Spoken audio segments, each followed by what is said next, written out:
Welcome, everyone, to this episode of the Expansive CEO podcast. I'm your host, Hannah Chapman, and today I have another repeat guest. One of my favorite things to do on the podcast is to bring people back and to get to dive even deeper with them. So, this particular guest also follows along with our very last episode last week that came out as far as like, I don't know if this is a book club series, maybe it is, but I have the coolest friends who are writing and publishing beautiful, absolutely beautiful books.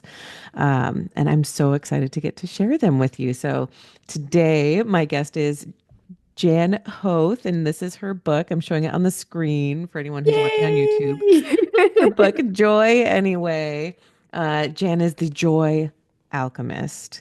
And I truly invite you to check out the show notes and go listen to the previous episode that she was on because also beautiful conversation. But Jan, today we're talking about your new book, Joy Yay! Anyway, and I would love for you to reintroduce yourself to the audience and tell us a little bit about where you've been in the last, year plus, all the work that's gone in.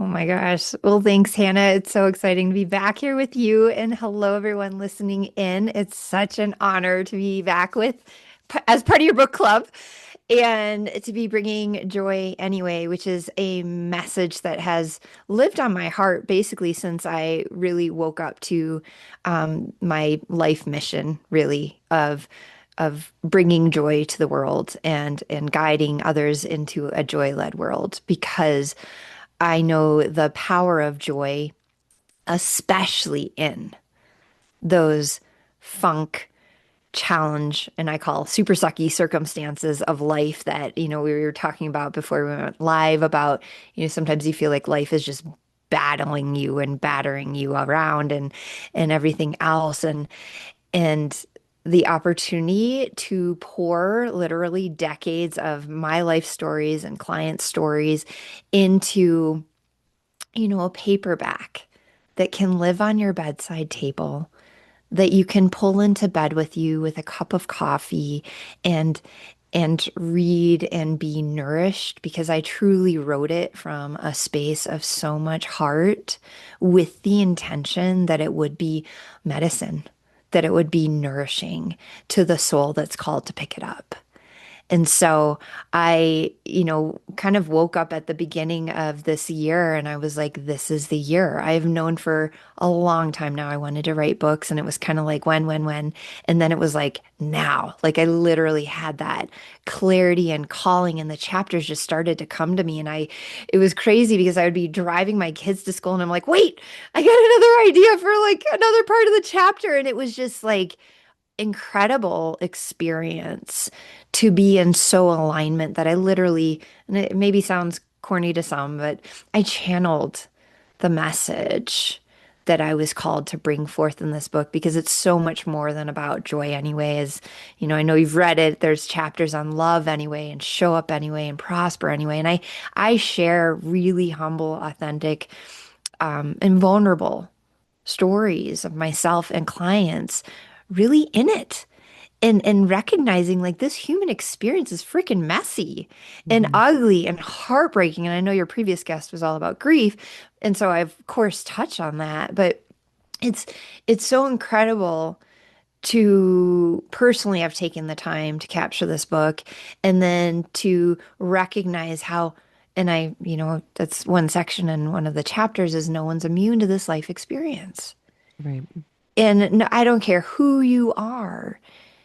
You've gone through or are going through or will go through something that absolutely takes you out at the knees or sucker punches you or takes the wind out of your sails and maybe takes, days, weeks, months, even years out of your life while you're grappling with how the heck do I move forward through this? And that's where this book of Joy Anyway was so clear on my heart because it's really like now more than ever, we all need to come home to our own superpower, which I believe joy is because it is a level of consciousness almost to enlightenment. Then when you know how to access it and that each individual joy, your joy, my joy, everyone listening, you all have your own unique expression inside of that, which for me, it's an acronym of just own you. But when you can tap into that, you really are more powerful than millions who are not inside of that joy power because you can see things and you can sense things and you can hear your intuition and you can recognize what is a no to you and you can recognize what is a yes to do and you can make hard decisions and move forward with greater grace and dare I say ease, even when it's hard, Mm-hmm. to find brighter vistas. And that, like my big mission too is for people not to wait for your joy someday. Like, because we don't know if you have that someday, as morbid as that sounds. Like, while we have is now, you might as well choose joy anyway, which is, kind of probably the message I want everyone to take away from today. But yeah, kind of a long answer to your question that I've just been on this incredible journey of capturing my wisdom that I have to giggle. All my clients are like, Jan, it's so you. Like, I really feel like I have you when I'm reading it with my coffee. And I actually have like a couple of clients who've started their own book clubs with it. And I have another client who handed it out to all their board members. And it was a topic at a corporate board meeting. And I actually have a copy that got hand delivered to His Holiness the Dalai Lama.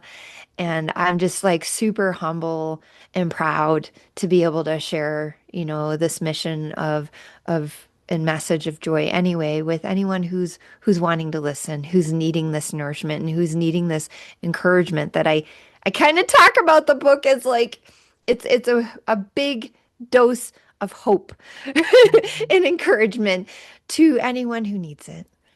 Mm.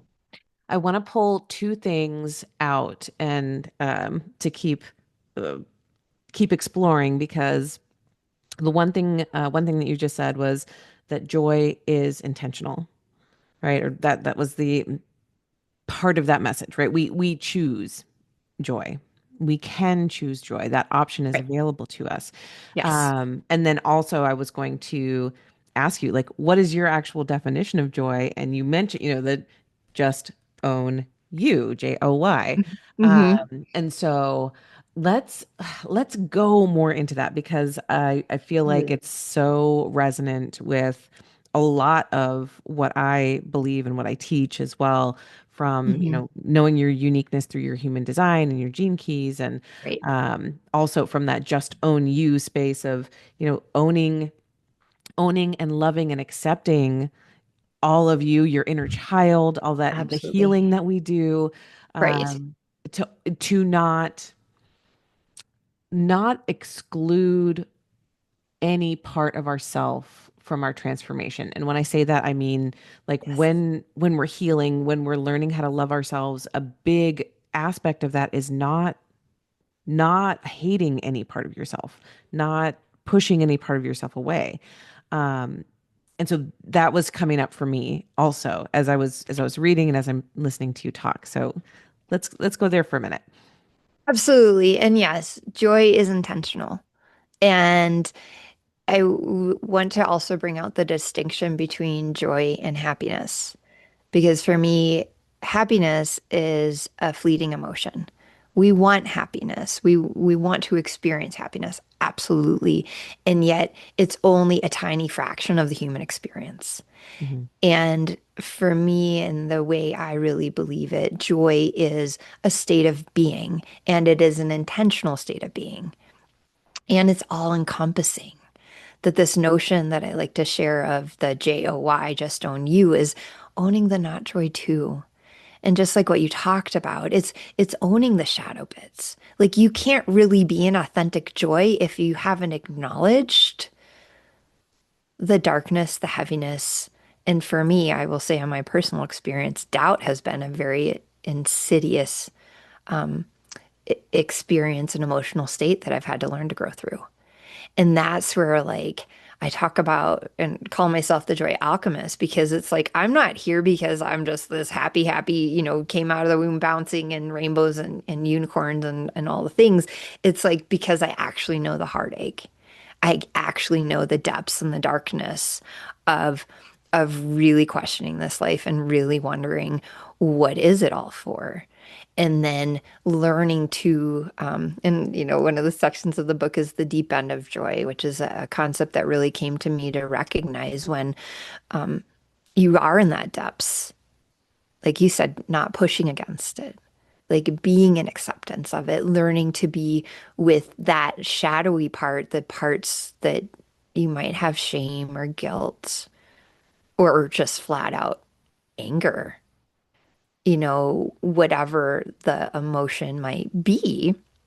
And then being in the space of loving compassion for it, that this is part of my human experience and that it's actually the contrast. And that's what this concept of the deep end of joy is. It's understanding that to the depths that you are willing to be with all of you, there is a corresponding height to your true joy possibility. And so that's why, as much as I am human, and a lot of times I'm like, can we just hurry back to the joy, please? There is credence to allowing the healing through the depths and the darkness and the shadows and the ugliness, to loving, self-loving acceptance, to discover joy in a whole new way. And Hmm. it's like, I even talk about in the book, like, it can be, it doesn't have to be like crazy gut-wrenching circumstances, as I do touch on, cancer scared, uh, a client whose husband had infidelity and all sorts of things. Um, it could be just as simple as having like a really crummy head cold, and that feeling on the other side, you're like, oh my gosh, I feel amazing. Like you asked me what my definition for joy is, and it's a moment to moment thing. And that's where I also encourage, everyone listening that joy, it gets redefined every day, every moment based on where you're at in your journey. And it's being available to continue to choose joy anyway. It's not without the sadness or the tears. I cry a lot. I'm a big fan of crying for healing, but crying for laughing and crying for joy. And um, it's coming into like, what is my now relevant definition of joy that's going to nourish me today, that's going to have me in my alignment of my highest and best self, because I know that's the place. And that's the place where everyone listening, like when you allow yourself to come into that alignment and you choose it all, that's when you are in your, I call like joy radiance. And I have a concept called the happiness prism, where when you are in that joy radiance, you are lit up as your best self and you can illuminate and radiate rainbows out in the world and have the gorgeous ripple effect that I know you all care about having. None of us, I believe, are really here for ourselves entirely. Like you do need to choose you and own you and take personal responsibility. And that's where there is an ownership piece of the true joy and the not joy, because we have impact on people when we're in that not joy place. Hmm. But it's being in loving ownership, that when you can come into that place of your joy power, that you know that you're positively impacting and influencing everyone around you, whether you're actually interacting with them or not. Like I love to joke about sitting at a stoplight. And when you're feeling like I've had this experience so many times, I'm like feeling really great, not even music on, but I'm just feeling great. And I look at the car next to me and I can see that I'm positively influencing them. And they smile back. And there's this gorgeous human exchange, right? Like we're all human here. We're all human here.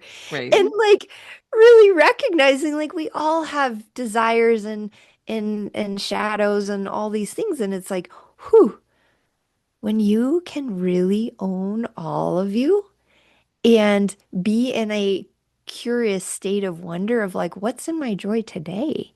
And sometimes it is calm, sometimes it is peaceful, or sometimes it is, big, loud, radiant. There's a whole gamut. And I have, entire coaching programs around discovering your joy and building your joy muscle. I have a program called Atomic Joy, in which we do that. We build your joy muscle over time in a beautiful community of women.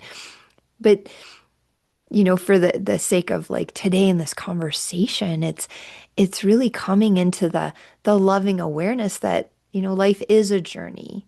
Let's make it joyful. Let's choose that joy and discover what is it newly today. Mm. Yeah, I loved the analogy that you gave of speaking of the deep end of joy of the swimming pool. Hmm. And immediately when it reminded me of my grandmother's pool. I grew up in Arizona. A lot of people have in-ground pools here. And she had a pool that had a diving board and a deep end. So a lot of people now have kind of shallow pools. You can't really dive very deep in any of them, right? But you're not supposed to dive. You're not supposed to dive headfirst into a shallow pool or into the shallow end of a pool, right? You should like risk cracking Exactly. your head open, right? Like we know that anyone who's grown up around swimming pools. Um, and it is such a different experience to get to dive all the way down to like 12 or 14 feet, right? Like to have like a deep pool.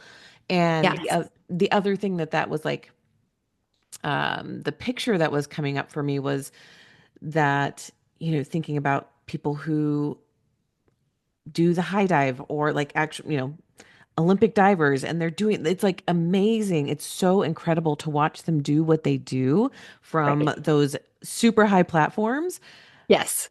but they need the depth in Yes. order to be like it goes together. They have to have that depth of water in Right. order to absorb literally the impact of how high they're coming from. And so all of that to me is like expression as well.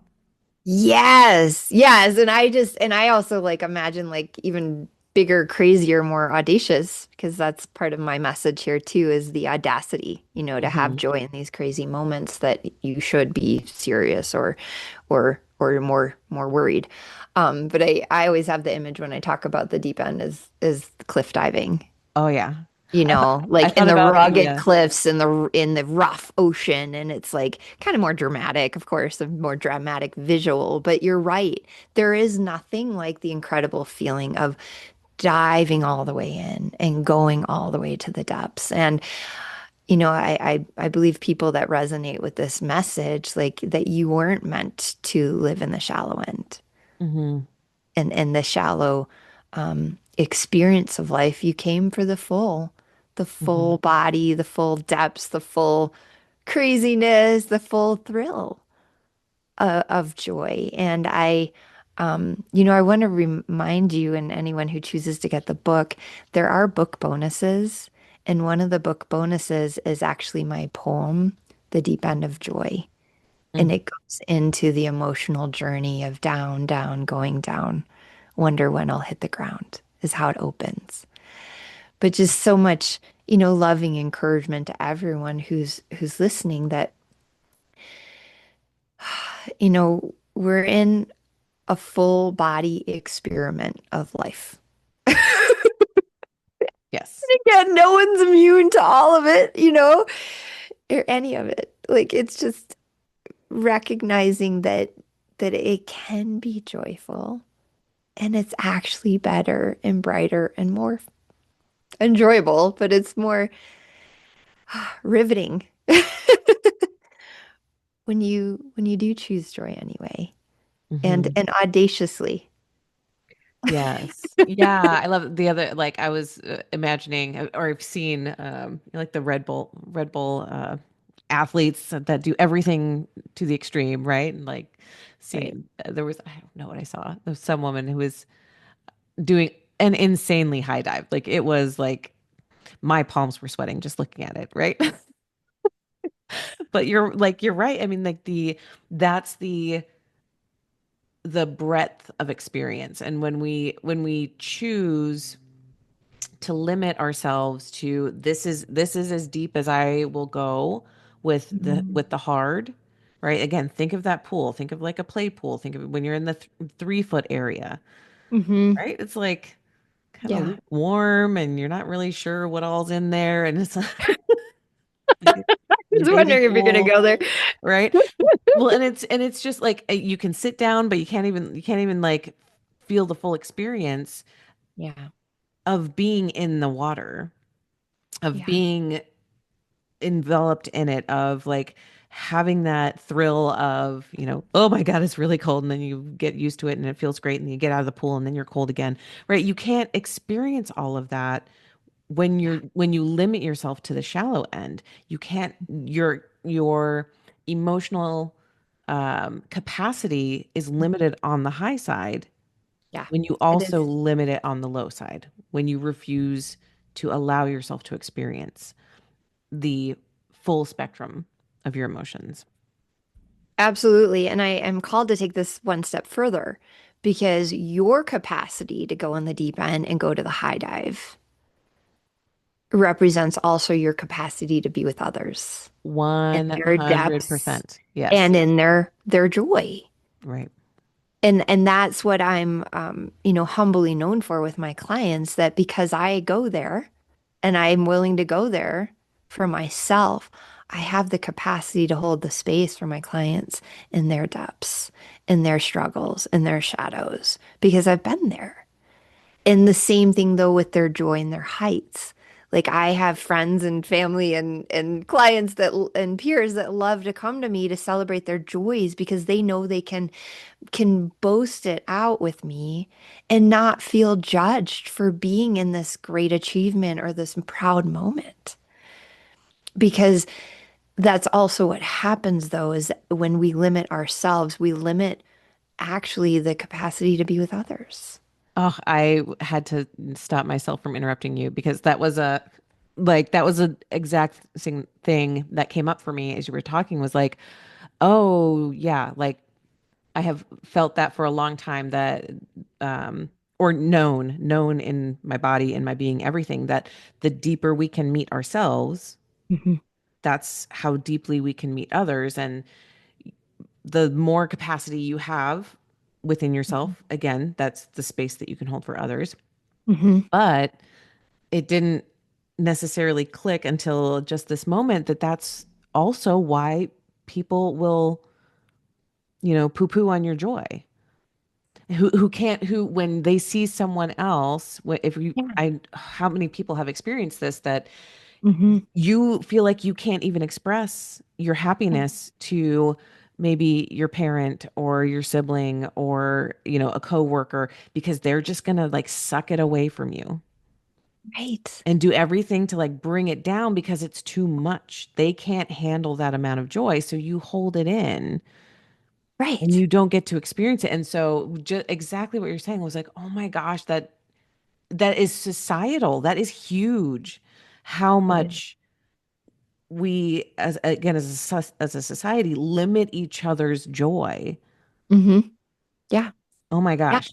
That's And that's that's and that's what I pride myself on in my Atomic Joy community. Every week these women come on the line and they're like, I love that I can be with all of you and you can be with all of me here, that it's safe to share what's really going on, but then it's also safe to freaking celebrate this incredible thing that I've done. Like I have a client who's 81 years old and she climbed the Grand. wow. And we're all like, oh my gosh. And she's like, well, it was kind of clunky, messy. And we're like, oh my, you climbed the freaking mountain as an 81-year-old. Like, this is a big deal.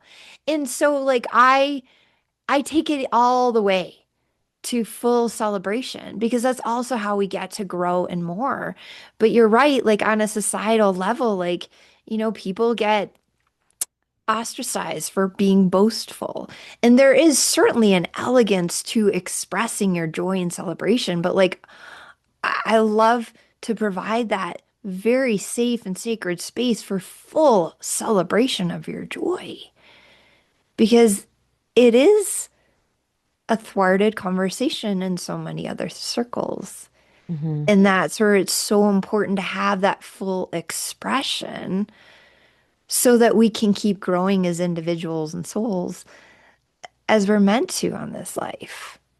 Like, I believe that our souls are meant to experience more and more and more joy. It's just like, I have trees out my window and I'm thinking the trees just want to keep growing and they keep growing. They grow this way and they grow that way. And it's like, I believe that's the soul coming through that wants to experience more of life.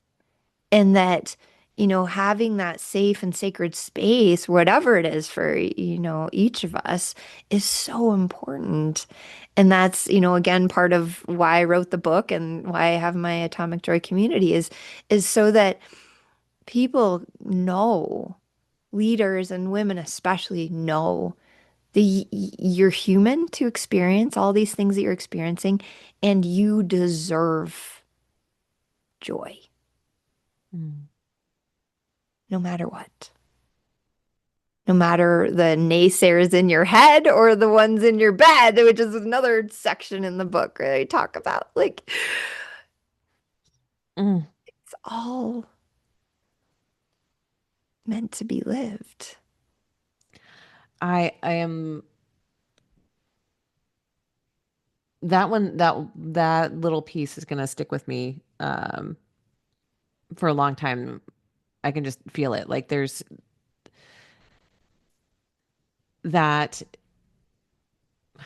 almost like what it feels like is like a mandate to a divine mandate, really, to take this human experience that we're given, Hmm. whatever you believe. Hmm. Yeah. That's irrelevant. But like we are here now, Hmm. right? We are here in human form right now. And if Hmm. we take that mandate to experience life, Hmm.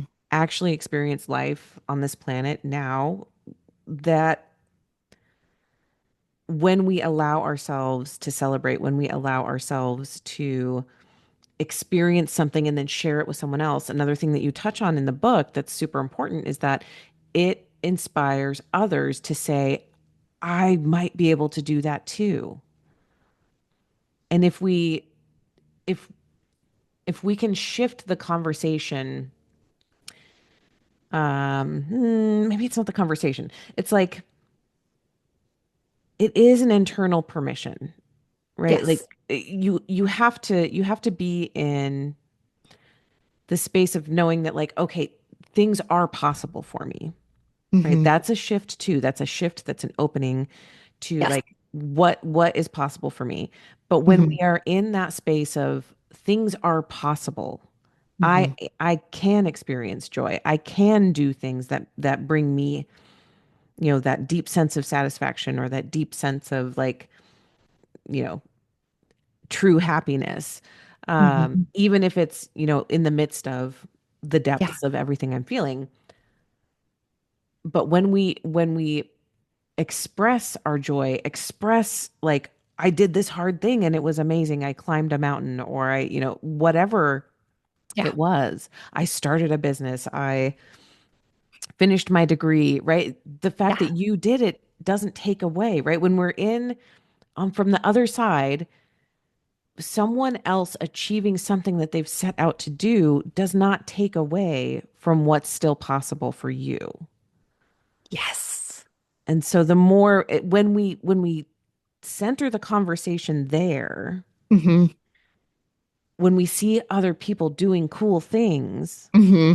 it can be like oh, that I didn't even know. Like it could be, oh, Yes. good for you. I don't want to dive off of 100-foot diving board. I don't want to do that, right? But that's awesome and made my For head you. sweat, Yeah. right? I do want to climb mountains, right? And either way, I can celebrate with that person. And if I Right. see, if your 81-year-old client can climb, how tall was that peak? I think it's just under 14,000, That's so huge. but it's super jagged. Like it's gnarly to That's climb. amazing, right? So if your Hmm. 81-year-old client comes in and says, I just climbed a 14er, and I'm like, oh my God, I love Right. doing that. I can do that. Feeling I can what's do that. possible. Yeah. Right. Yeah. Yeah. That it's, and I think what you were starting to say is about flipping that narrative Hmm. instead of like, oh, they did that. It's like, wow, that becomes possible for me. And I will share in our community, we use the mountain climbing achievement as a loving invitation to everyone. Like, what's your mountain that you're climbing? Right. And used it as a narrative and as an analogy of like, well, she's not working on climbing a mountain, but she's working on exiting her very high achieving job and retiring with high integrity. And that's the mountain she's climbing. And then this one's over here building a new, a whole entrepreneurial empire. That's the mountain she's climbing. And this one here is like an amazing mom who has three grown daughters, and there's all these things going on. And, what's that mountain that she's climbing? And so, like, really having like that permission piece. And I know I opened the book pretty early on to say you got to give yourself permission to start off Right. and that internal permission, it's almost reflected out that it's like as we see more of what other people are doing amazing things and can authentically celebrate them in that, then there's this energetic flow of more and more permission given to Mm. others to keep going, and then for you to keep going too on whatever that mountain is that you are climbing in business or leadership or wealth or health or life, whatever expression you're focused on. There's there's so much more that's wanted to come through. And that's where I'm also called to remind everyone that when you're in the depths, when you're feeling the darkness, when you're feeling the heaviness, it's not for lack of wanting. In fact, it's more an expression of how much you do desire for more life to get through whatever you're facing Hmm. and to get on with the good stuff in life. That I believe that's your soul, your joy, your life force energy that's like, yeah, we're not meant to stay here. Let's get going. And let's look for, and that's, the message too here is look for the little joys along the way. The things that you can laugh about, the absurd moments, the mini, and people can read the story about the Fruit Loop moment, like the little things that can nourish you even when like the makeup's pouring down your face because you've been blubbering, crying, ugly cry for hours, and there's something that makes you laugh. Like really appreciating again the full breath of what it is to be human, from the deep dark to the full light and the full rainbow in between. Mm. That is, the beauty of life, of getting to appreciate consciously all the aspects of it. Because again, that's takes us back to the prism Hmm. that, when you can own and honor and lovingly, compassionately respect all the sides, that's when you're going to radiate in your brilliance as only you can in this life.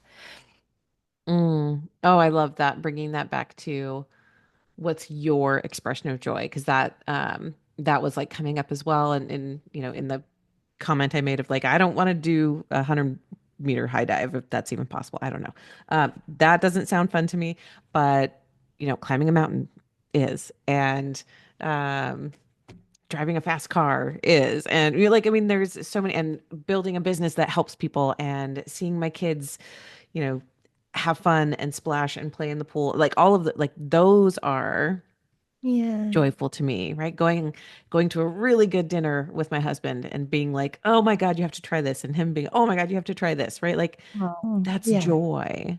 Yes. That's joy for me. Just and there are so many more. Right. And again, we are all different. We are all Mhm. at different stages. Mhm. We're all in different phases of life. If you have a Mhm. newborn at home, for example, joy might Mhm. be they slept for 3 hours straight. Right. It just is, You like, know. um, Yeah. yeah. Yeah. And I think the other invitation that I'm feeling too is to really honor and invite listeners to honor where you are Right. in your journey, that your Mhm. it doesn't look like where someone else is. Yes, but say if you're 25 and the people that you're looking up to are in their 50s and 60s and so much of life has been lived, and like you were at a different place right now. Mhm. And Yeah. so how can we shift that, like, oh, I want that and I'm jealous of it, Mhm. and I'm mad that I'm not experiencing that, or I'm upset, or like Yeah. I feel like I can't ever have the things that I want. It's shifting into, and I think you talk about this in the book too, shifting into presence.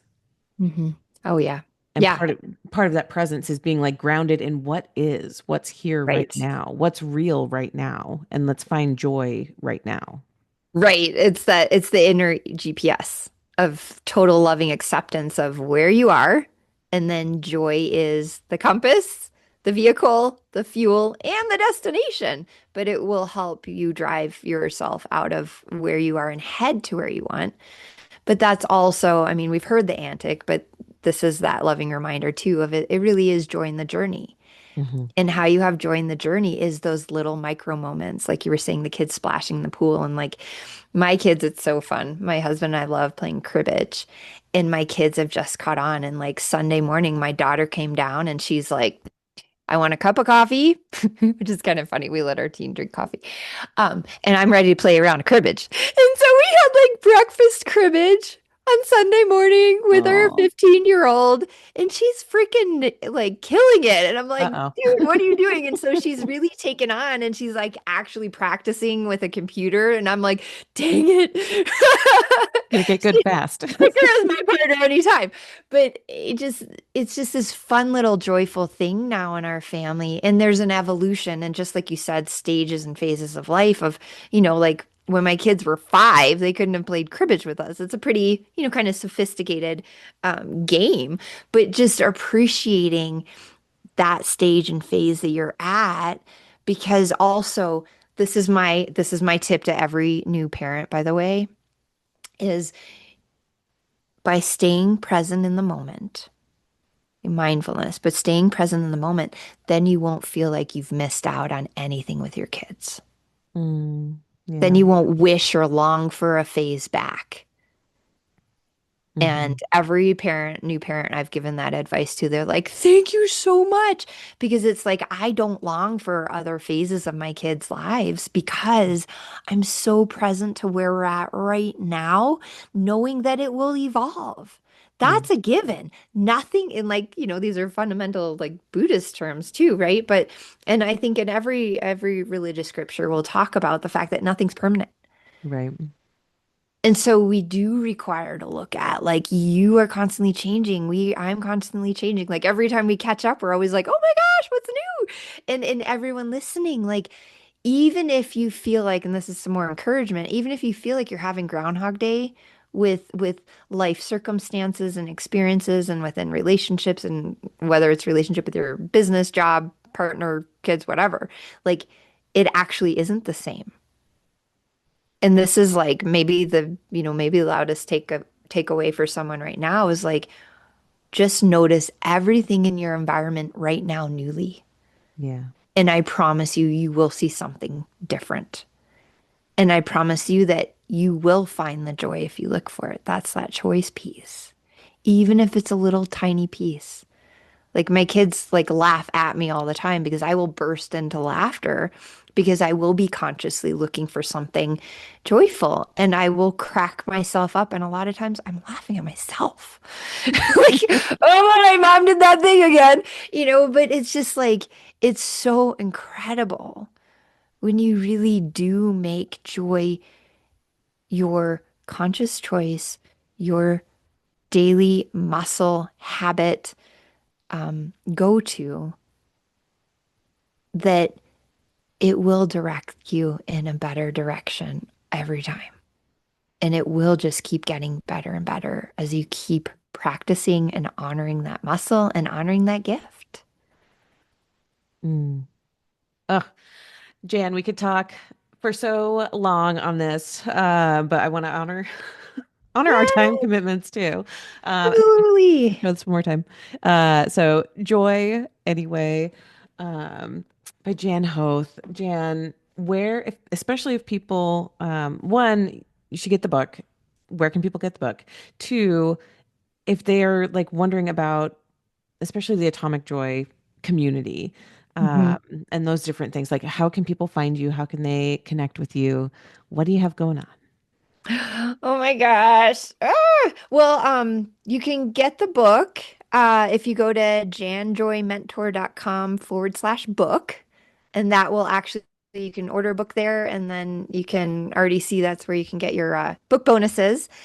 And then, I would be really, really honored to connect with anyone who's interested in exploring atomic joy or any other ways to expand your joy. And I'd love to just invite our listeners to um, a joy chat. If they go to callwithjoy.com, you Mm. can actually jump on my calendar and it would be a joy laser coaching session. And I would just be honored to share the joy and bring the joy and offer more joy to whatever you got going on. Oh my gosh, beautiful. All of those links will be in the show notes, super easy to grab. And Jan, thank you so much for just being who you are. Again, I'm so happy for you that you've gotten your first book My published, first right? solo book. I know I've been in a couple other compilations, but this is Right. my first solo book completely. Yeah. More to come, of Yeah. course. Yes. You're such an inspiration. You deeply embody what you teach, and the integrity that lives in that is is everything, I think. So thank you for being who you are. Thank you for being here with me.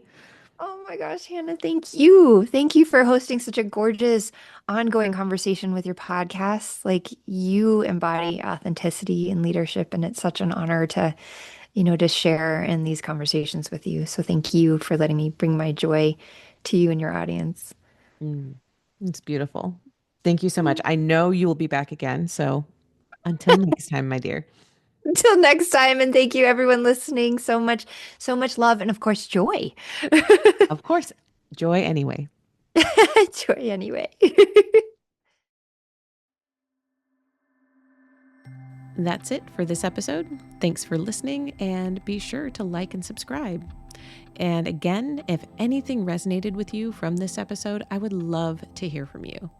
Email me at Hannah, HANNAH, at expansiveceo.com and tell me about it. And if you're ready for your greatest expansion, you can find ways to work with me at expansiveceo.com and at x2wealthplanning.com. That's X, the numeral 2, wealthplanning.com. So until next time, remember that there is enough, you are enough, and your birthright in this lifetime is to be expansive.